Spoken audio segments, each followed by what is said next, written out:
Déjà, vous vous êtes déjà posé la question de savoir si vous êtes équilibré à ce niveau-là ou si vous avez la sensation de toujours beaucoup donner. Bonsoir Michel, de toujours beaucoup donner et de ne pas suffisamment recevoir. Alors, ça c'est une question un petit peu, je dirais une question un petit peu piège, hein.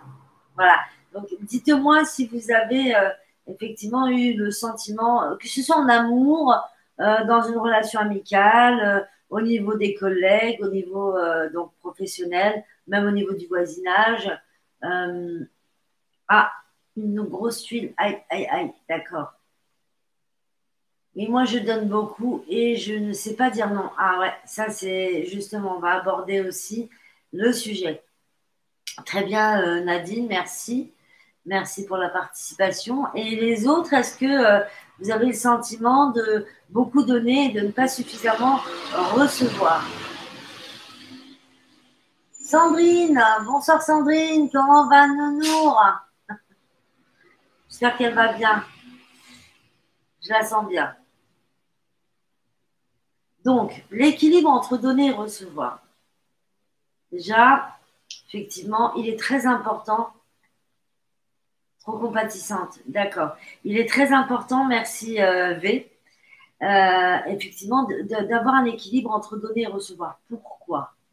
En général, non, j'ai l'impression de plus recevoir que de donner, surtout en amitié. Alors, moi qui te connais de façon personnelle, je dirais non. En fait, c'est bien que tu aies cette impression-là, mais pour moi, ouais, tu donnes beaucoup. Je dirais qu'il y a un bon équilibre. Voilà. Donc, en fait, qu'est-ce que c'est le fait de pouvoir, comme ça, se dire qu'il y a un équilibre à avoir entre donner et recevoir? Comme dans toute chose, on a, et je parle souvent, des deux faces de la médaille, d'accord? Donc, forcément, pour avoir un juste équilibre, la terre, le ciel, tous les chakras, l'alignement, le centrage, bien sûr, si vous avez trop d'excès de quelque chose, que ce soit d'une substance quelconque, ou même d'énergie négative ou même d'énergie positive, quand on a un surplus, on va dire, de tonique, par exemple, on a tendance à être surexcité. Quand on n'a pas suffisamment, on a tendance à être plutôt là et mou. Hein, donc, il faut que l'équilibre soit présent quasi partout dans votre vie. Bon, bien sûr, un équilibre pas parfait, puisque la perfection, pour l'instant, elle n'existe pas ici. Hein, donc, on ne va pas chercher à avoir la perfection, mais on ne va pas non plus aller se démunir, se frustrer ou se faire du mal par rapport à une situation quelconque d'ailleurs. On va privilégier le bien-être. Alors, bien sûr, privilégier le bien-être, ça ne veut pas dire être dans l'égoïsme et cesser l'altruisme, la compassion, l'empathie. D'accord? C'est pas le but, en fait. Hein. Le but, moi, c'est le cas beaucoup donné à ma fille, à mon gendre, et comme remerciement, ils m'ont tourné le dos. Alors voilà, le but, en fait, c'est effectivement que vous puissiez être en accord avec vous-même. Alors, comment est-ce qu'on se pose la question? Déjà, à la base, quand vous donnez quelque chose à quelqu'un, dans quel état d'esprit le donnez-vous? Est-ce que vous le donnez dans le but de recevoir? Si vous donnez dans le but de recevoir obligatoirement, à un moment ou à un autre, vous prenez le risque d'être déçu. En général, quand on donne point. Par contre, il ne suffit pas simplement d'être un robinet ouvert et de passer son temps à donner sans rétablir l'équilibre et finalement se démunir quelque part. Hein. Le but est véritablement de trouver, on va dire, un bien-être dans ce que l'on donne, mais aussi dans ce que l'on reçoit. Parce que c'est très important aussi de recevoir. On le voit dans tous les domaines de la vie, que ce soit notamment dans les domaines sentimentaux, hein, dans les relations sentimentales. quand on donne en fait à la personne, c'est ni dans le but de le manipuler inconsciemment pour qu'il nous aime plus, ni dans le but effectivement qu'il reste avec nous, ni on le fait par nature. Dès lors qu'on commence à donner pour recevoir quelque chose, ça je l'extrais, ça veut dire quelque part qu'il y a une forme de manipulation inconsciente, mais une forme de manipulation quand même, et un risque de déception. Donc dans ces cas-là, c'est pas donner, c'est donner contre quelque chose ou donner pour avoir quelque chose en retour. Donc là, pour moi, c'est pas le don. Le don, c'est véritablement ce qui vient du cœur, ce que l'on est capable de poser sans attendre quoi que ce soit en retour, comme dirait Florent Pagny. Par contre, comme je disais, le but, ce n'est pas d'ouvrir les vannes et puis de donner, et puis de ne pas recevoir parce que finalement, vous vous épuisez, mais totalement. Vous entrez en contradiction avec votre être véritable, c'est-à-dire que quand on n'a pas un véritable équilibre, quand on n'a pas un bon équilibre entre donner et recevoir, eh bien finalement on se démunit. Et qu'est-ce qu'on donne comme message à l'univers? On donne comme message à l'univers, eh bien moi je suis faite pour donner et je n'ouvre pas la vanne du recevoir. Donc l'univers, lui, bah, comme il est sans jugement et absolument sans jugement, donc il ne va pas chercher à dire oh, tiens, c'est bizarre, cette personne, elle donne et elle ne reçoit pas. On va essayer de lui la titiller un petit peu pour qu'elle ouvre la vanne du recevoir. Non. L'univers va tout simplement vous laisser expérimenter ce que vous avez expérimenté. C'est-à-dire que si vous partez sur le principe de donner avec votre cœur sans rien attendre en retour, très bien, mais que vous ne savez pas équilibrer avec le fait de recevoir les choses, vous indiquez effectivement à l'univers bah, que finalement, vous n'avez pas besoin de recevoir. Et à ce moment-là donné, vous allez interagir régulièrement avec des personnes qui vont venir vous pomper jusqu'à ce que vous compreniez qu'il faut à un moment donné dire stop. Mais pas dire stop en disant eh ben, celui-là, je ne lui donnerai plus parce que finalement, avec tout ce que je lui ai donné, il ne m'a jamais rien rendu. Non, c'est à vous-même qu'il faut dire stop. C'est à vous-même qu'il faut, c'est en vous-même qu'il faut chercher la notion d'équilibre, d'accord? C'est pas chez l'autre. On va pas en vouloir à l'autre parce que finalement, on lui a donné quelque chose et il s'en est servi. On va tout de suite chez nous chercher, on va dire, à finalement ouvrir les vannes du recevoir pour avoir un juste équilibre. Pas un rendu, pas un rendu, un recevoir. Et vous n'êtes pas obligé de recevoir par des personnes, pardon, à qui vous avez donné au préalable. Il faut savoir que tout est mouvement, l'énergie circule et nous sommes tous une partie du tout et nous sommes tous le tout et nous sommes tous dans le tout. Donc, il se pourrait effectivement que vous ayez donné beaucoup à une personne, mais que vous receviez d'un autre. Le but, c'est que vous, à l'intérieur de vous, vous ayez effectivement cette notion d'équilibre. Pas de fausse modestie, pas de côté culpabilité, pas de côté redevabilité, parce que alors quand on se sent redevable par rapport à une personne, eh bien on a tendance à avoir un déséquilibre, parce que finalement on va avoir envie à chaque fois de lui donner, de lui donner, de lui donner, parce qu'on a l'impression de devoir compenser, remplir, combler. D'accord? Donc là, ça veut dire que quand vous avez réceptionné en fait ce que la personne vous a donné, vous en aviez véritablement besoin à ce moment-là donné, et vous remerciez en fait la personne, ok, il n'y a pas de souci. Vous donnez aussi, il n'y a pas de problème, parce que l'équilibre donner-recevoir, il est dans la réception et dans l'émission. Il n'y a pas de problème à ce niveau-là. Mais par contre, le sentiment de redevabilité, n'y est. Parce que sinon, vous allez vous soumettre à la personne, d'accord?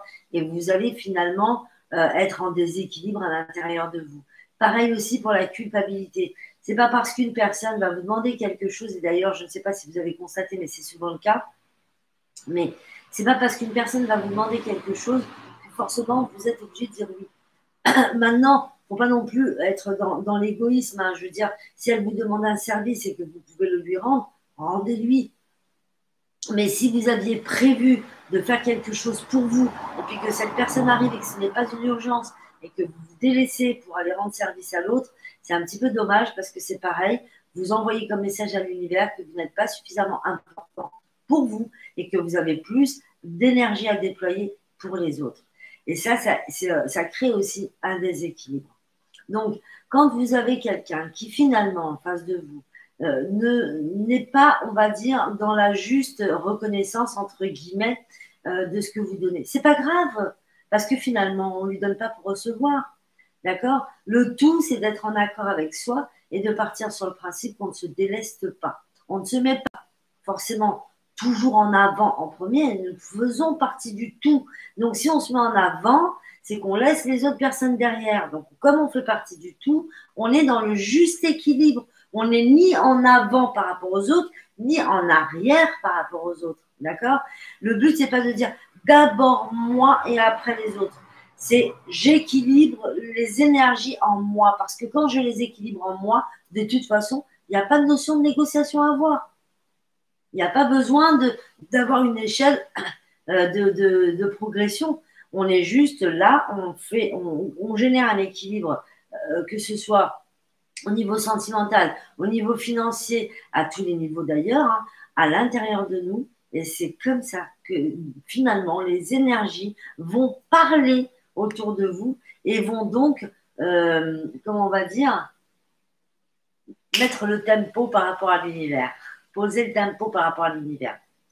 Pareil aussi, dire oui tout le temps. Vous savez, souvent, moi, ça m'est arrivé à plusieurs reprises, parce qu'à un moment donné, j'étais assez comme ça. Je me disais, il faut être dans la compassion, il faut être dans l'empathie. Voilà. Puis même, je crois que je me le disais même pas, puisque de toute façon, c'était comme ça.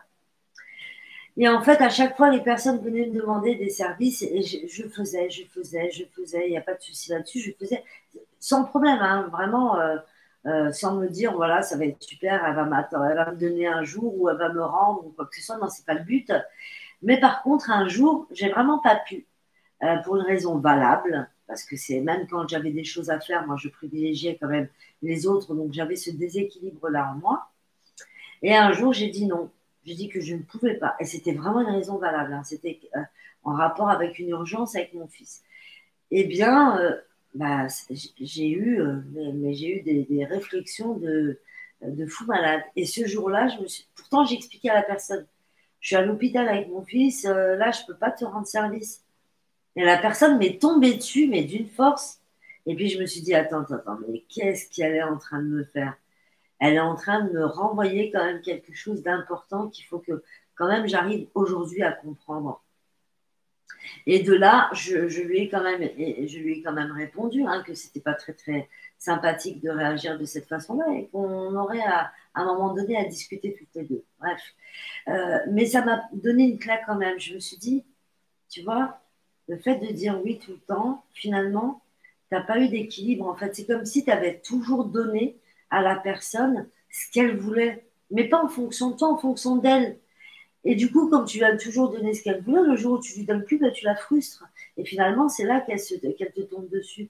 Alors que s'il y avait un juste équilibre, tout de suite, on aurait un espace d'intégrité, un espace de respect, hein, où elle se serait dit, effectivement, je vais peut-être pas abuser quand même. Ou alors, bon, bah, je vais là aller à l'hôpital, elle est occupée avec son fils, je vais pas l'embêter, je vais au moins prendre des nouvelles, pourquoi pas, ou même si elle prend pas de nouvelles, bah, au moins qu'elle ne me tombe pas dessus comme ça.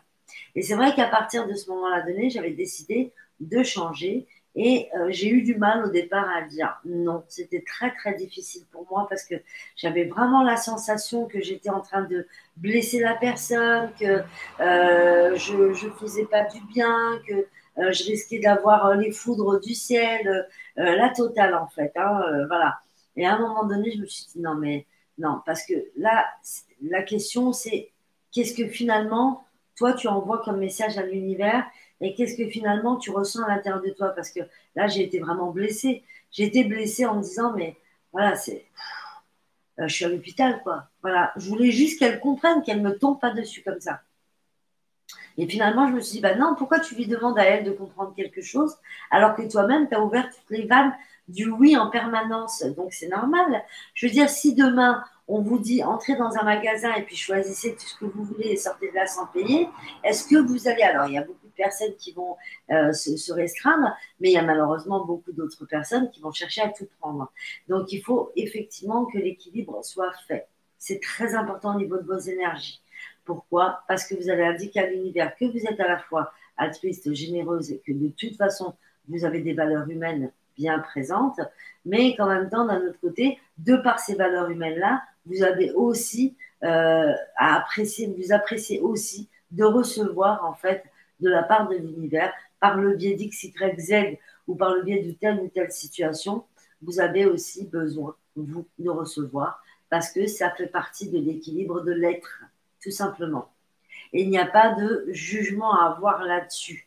Et pas du tout de poser une échelle non plus. Et c'est pas le but de faire mieux que l'autre ou moins bien que l'autre ou je ne sais quoi. C'est pas ça le plus important. Le plus important, c'est votre intégrité personnelle. C'est d'être en accord avec vous-même. C'est de ne pas vous léser. C'est de ne pas vous délester de choses qui sont importantes pour vous. Et c'est, si vous avez à choisir, privilégier votre bien-être. Le bien-être. Ça peut être une décision de rendre service à l'autre plutôt que de, je sais pas moi, cuisiner votre plat, ou ça peut être tout simplement l'inverse, mais faites attention à votre bien-être, point. Il n'y a pas notion de il faut que je me privilégie moi et que je fasse moi d'abord. Non, privilégiez votre bien-être. Des fois, on éprouve beaucoup plus de plaisir à rendre service à quelqu'un qu'à préparer notre plat ou à faire je ne sais quoi. Donc, favorisez votre équilibre intérieur. Voilà. Je vais lire maintenant ce que vous avez écrit. Alors, Oulène a dit non, je fais avec mon cœur. Hello Clément. Hello Clément. Alors, recevoir, ça s'apprend pendant l'enfance pour ensuite nos relations. Oui, alors, oui, tout à fait. Ça s'apprend. Mais c'est pas parce qu'on ne l'a pas appris qu'aujourd'hui, on n'a pas capacité, en fait, à rétablir l'équilibre. On le rétablit peut-être avec un petit peu plus on va dire, d'étapes scolaires, hein, parce que finalement, on va devoir regarder à l'intérieur de soi, comment est-ce qu'on a bien réagi là à ce niveau-là. Il faut se reconnecter à soi également pour être sûr d'être bien dans l'équilibre du donner et du recevoir. Mais ça s'apprend et ça se met en place assez rapidement. Il faut savoir qu'au niveau des neurosciences, il vous suffit de faire 20 heures, pendant 20 heures, l'action consécutive, 20 heures consécutives, c'est une même action pour qu'elle rentre dans le cadre des habitudes et qu'elle soit validée. Donc, comme on sait qu'on ne peut pas pendant 20 heures complètement se consacrer à ça parce que voilà, il y a plein d'occupations et puis le boulot, les choses comme ça, s'occuper de la maison, des enfants. Mais par contre, vous pouvez le faire, d'où les 21 jours, hein, vous pouvez le faire pendant 21 jours à raison au moins d'une heure par jour, une heure consécutive que vous vous accordez à vous-même. Voilà, hein, pour rétablir en fait l'équilibre du donner et du recevoir. Sondez-vous à l'intérieur, sondez votre cœur. Est-ce que effectivement vous avez à un moment donné un souvenir désagréable par rapport à quelque chose qui serait de cet ordre du déséquilibre parce que vous avez beaucoup donné et vous avez eu le sentiment de ne pas avoir reçu ou que vous avez dit oui malgré vous alors que vous aviez envie de dire non et que ça vous a porté préjudice. Véritablement, sondez votre cœur et voyez en fait comment est-ce que vous pouvez finalement avoir un équilibre qui convient qu'à vous, hein. Juste la notion de bien-être. Je me sens en accord avec ce que je fais là. Je me sens en accord avec cette décision. Et à partir du moment où vous vous sentez en accord et que vous avez sondé, je vous dis toujours que votre corps, c'est un baromètre, que vous avez sondé votre intérieur, que vous avez constaté qu'effectivement, à l'intérieur de vous, il y a une espèce de fluidité énergétique comme ça, voilà, et ben à ce moment-là donné, faites-le. Si vous sentez qu'il y a une tension, cherchez à comprendre d'où vient cette tension. Est-ce que c'est une tension personnelle liée au passé ou est-ce que c'est une tension qui est liée à ce que la personne vous a demandé? Alors à ce moment-là donné, si ça génère un mal-être chez vous, ne le faites pas. Après, il y a des personnes qui vont dire oui constamment parce qu'elles ont besoin d'être aimées, d'être appréciées par les autres. Mais j'ai envie de dire, c'est vraiment dommage de devoir, entre guillemets, investir pour pouvoir recevoir quelque chose qui est naturel comme de l'amour. Et c'est dommage aussi de devoir faire quelque chose pour être aimé. Pourquoi? Parce que finalement, le jour où vous allez arrêter de faire ça, ou le jour où pour une raison X, Y, la personne finalement elle n'a plus besoin de vous parce que dans sa vie tout va bien, eh bien à ce moment-là donné, elle ne vous donnera plus rien. Et là, vous allez vous sentir frustré. Donc n'investissez pas de l'amour pour obtenir quelque chose de la part de la personne ou pour vous faire aimer. C'est la personne qui vous aime, elle doit vous aimer comme ça. Voilà, parce qu'elle le ressent au fond d'elle, parce que c'est naturel, parce que ça vient du cœur. pas parce que vous avez donné quelque chose ou parce que vous lui avez fait quelque chose. Là, c'est une négociation, c'est un contrat dans ces cas-là. Alors, la gratitude est vraiment, vraiment bien sûr, la gratitude, c'est l'énergie la plus puissante. La gratitude, l'amour. De toute façon, pour pouvoir exprimer de la gratitude en tout temps, il faut être branché sur l'amour. Voilà. Et vraiment, ne serait-ce que d'être heureux des toutes petites choses, vraiment des toutes petites choses. Je veux dire, je suis assise sur un canapé, pour certains, ça peut être anodin, mais c'est extraordinaire parce que il y a énormément de personnes qui souffrent. Je ne dis pas que le fait que je sois assise sur un canapé, euh, voilà, je sais pas comment dire. Ouais, je pense quand même aux autres, effectivement, et c'est pas parce que je suis assise sur un canapé que je vais envoyer, je ne sais pas moi, de l'argent pour qu'ils puissent en acheter. Non, malheureusement, on n'a pas tous la possibilité de le faire. Mais en tout cas, il faut aussi que j'exprime ma gratitude par rapport à ça, ne serait-ce que le fait de respirer, le fait d'avoir la possibilité de porter des lunettes, le fait d'avoir de la nourriture dans le frigo, le fait d'avoir un toit sur ma tête, le fait d'avoir un groupe comme le vôtre qui est là, avec lequel on partage. Voilà, la gratitude, c'est tout, tout, tout. Une fois, il m'est arrivé de vouloir faire le tour de tous les bienfaits que l'univers m'a accordés, entre la vue, la respiration, les cheveux, les oreilles, le nez, la bouche, les bras, les jambes, la vie, le cœur, ainsi de suite. Eh bien, en une heure, je me suis rendu compte que c'était beaucoup, beaucoup, beaucoup, beaucoup trop court pour tout citer. C'est dire à quel point on a vraiment énormément de gratitude en fait à exprimer à l'égard de notre être, de l'univers et de tout ce qui nous entoure et également de tous les autres êtres avec lesquels on interagit. Alors, Michel, alors oui, donner, donner, recevoir, recevoir. C'est le dictionnaire, oui, tout à fait. Tout à fait. Donc, effectivement, la notion de donner et de recevoir, normalement, elle est directement, on va dire, programmée en nous et elle se défait progressivement par l'éducation, par la société, par les croyances, par énormément de paramètres. On va pas tous les citer, mais si vous voulez, on pourra en parler à un moment donné. Mon mari et moi, on s'est privés pour qu'il ne mange rien et maintenant on a compris.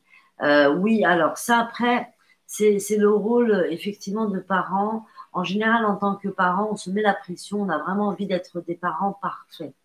Et on s'octroie en fait la vie de nos enfants, ou je sais pas, on s'approprie la vie de nos enfants parfois. Et on a la sensation de devoir leur donner tout ça parce que nous, on a peut-être manqué de quelque chose, parce qu'on a envie d'être de bons parents, parce qu'on a visualisé qu'on avait envie que nos enfants réussissent effectivement dans tous les domaines, ce qui est, ma foi, très très sain, c'est super.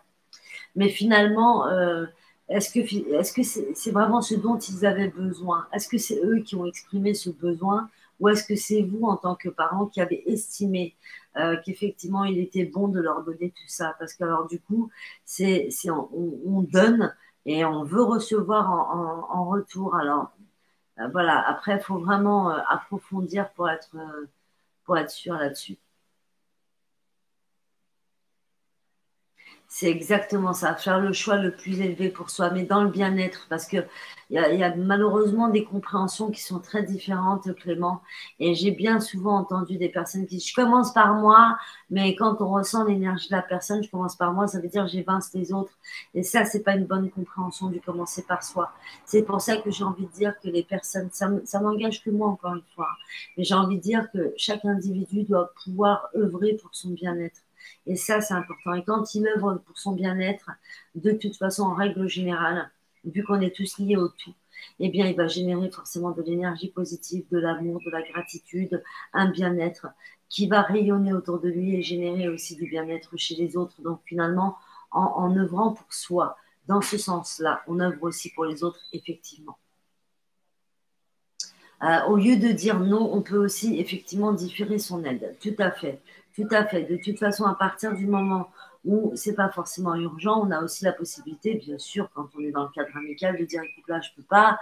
Est-ce que c'est possible plutôt à ce moment-là donner pour toi? Bien entendu.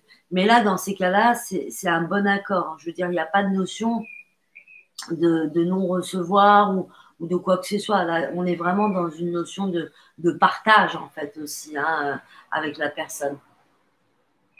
Merci, Gabi Gabriel. Alors, oui, je suis en pleine forme. Je ne sais pas qui vous êtes, mais ça me fait plaisir de vous avoir là. Coller des étiquettes gratitude et amour sur vos bouteilles d'eau. Yes, gratitude, ne serait-ce que le matin, vous réveiller et prononcer le mot gratitude. Euh, En fait, il y a un petit jeu que j'aime bien, moi, hein. C'est donc on compte le nombre de phalanges. Gratitude, gratitude, gratitude, gratitude, et ainsi de suite. Hop, hop, hop, on fait cet exercice-là tous les matins et tous les soirs, en fait, hein. Et du coup, on prend à la fois contact avec soi, on s'accorde un moment et comme on touche en fait ces phalanges, bah, quelque part le mental en fait il se montre un petit peu moins présent, hein, d'accord. Donc j'aime bien cette notion, mais par contre, pardon, au départ, on a du mal à être vraiment concentré. C'est pas grave. Après, par la suite, concentrez-vous vraiment sur la notion du mot gratitude et l'émotion qui va avec, d'accord.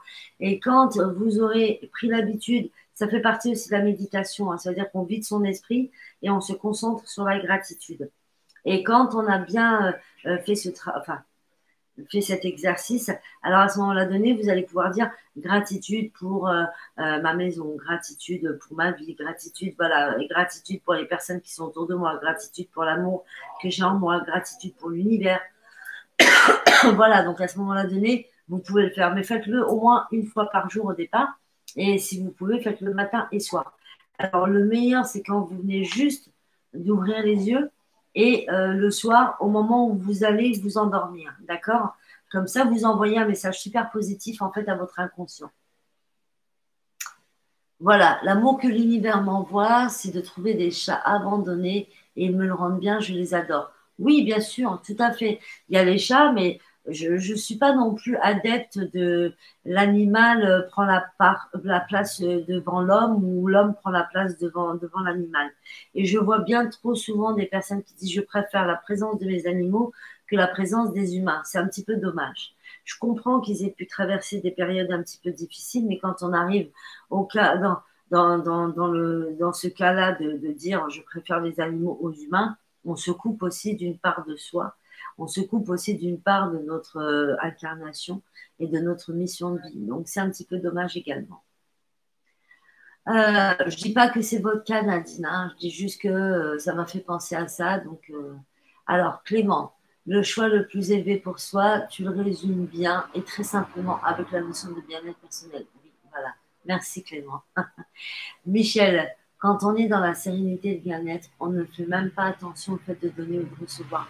Oui, parce que l'équilibre, en fait, quelque part, il est inné en réalité.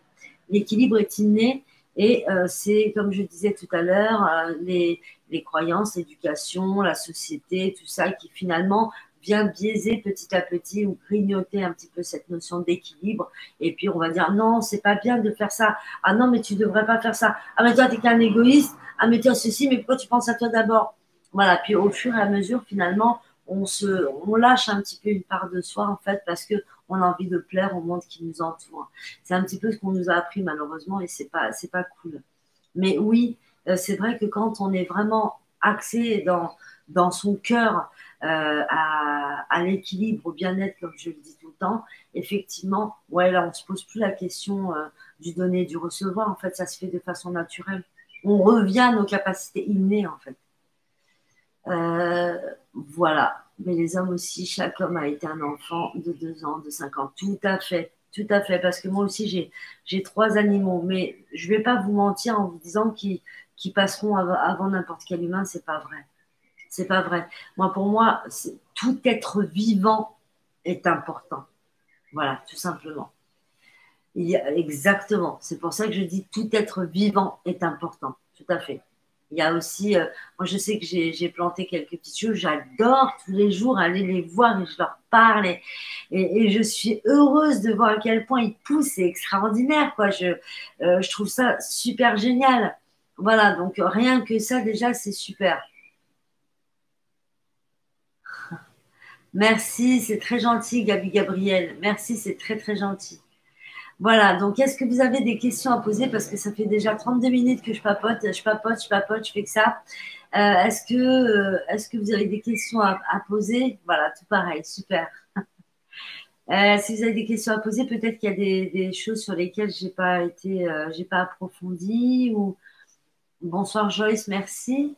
Donc, dites-moi s'il y a des choses que vous souhaiteriez, on va dire, approfondir. N'hésitez pas.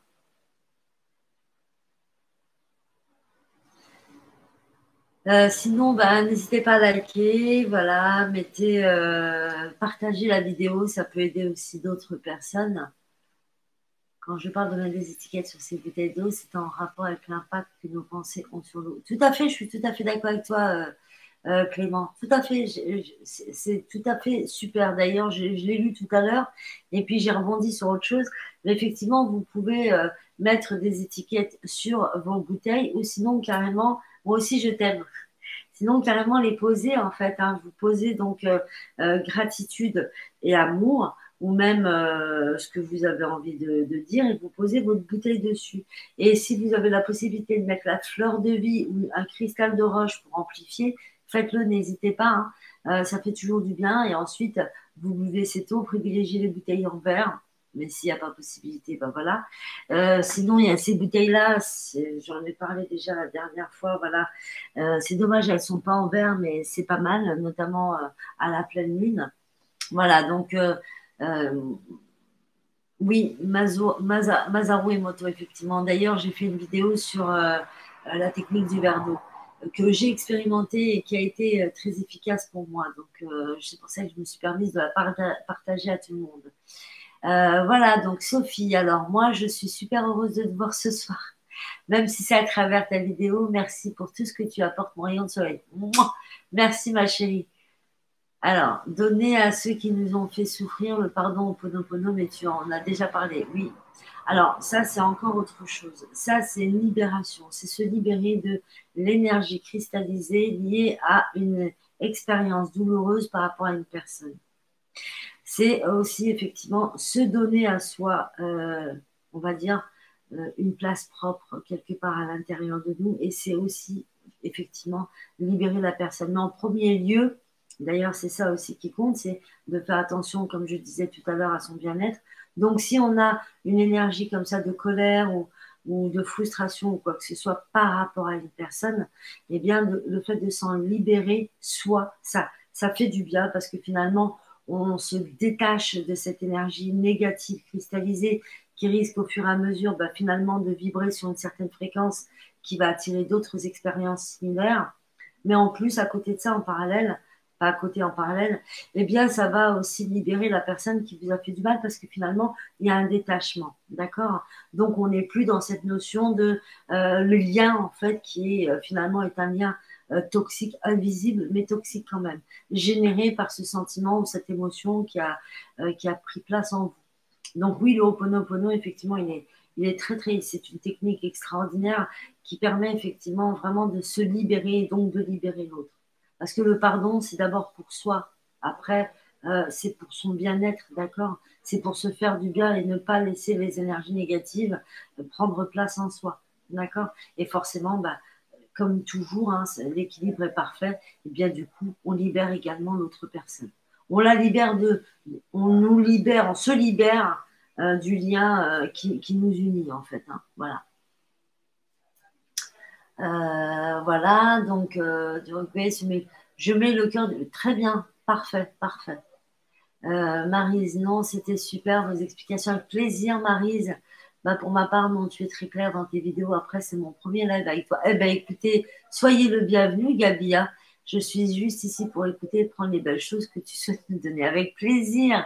J'ai donné beaucoup, mais je reçois très, très peu. Mais je fais avec le si peu que je reçois. Non, non, Joyce, vraiment, ma chérie, branchez-vous sur votre être intérieur. Branchez-vous sur ce qui est juste pour vous. D'accord? Et ce qui est juste pour vous est important parce que finalement, c'est ça qui va vous permettre d'être en équilibre, d'être dans une béatitude, une gratitude qui va vous permettre d'attirer aussi des bonnes choses à vous, qui va indiquer aussi à l'univers que vous êtes importante, qui va lui dire exactement aussi ce que vous voulez recevoir dans votre vie. Si vous recevez peu et puis que vous vous en contentez, pareil aussi sur le plan énergétique, vous dites à l'univers que finalement, vous avez besoin de très peu et puis que finalement, votre être n'a pas tant d'importance que ça par rapport aux autres. Voyez, donc rétablissez vraiment l'équilibre.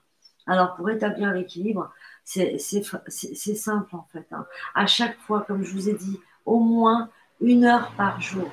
Vous vous posez la question de savoir s'il y a eu un moment où vous avez vécu quelque chose de pas très agréable et cherchez à l'intérieur de vous ce qui génère ce comportement-là.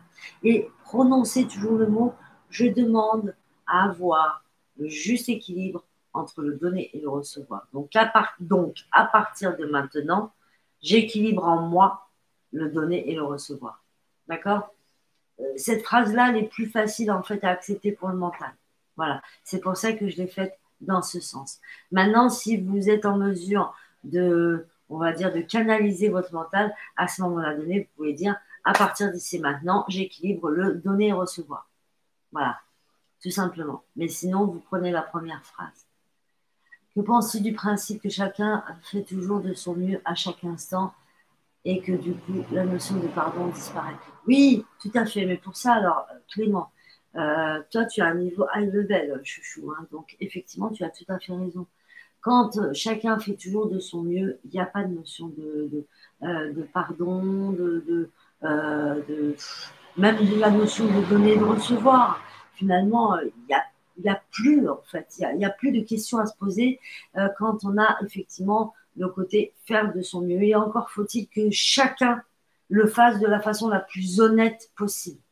Et là, on a du chemin un petit peu encore. Michel, merci pour ta disponibilité.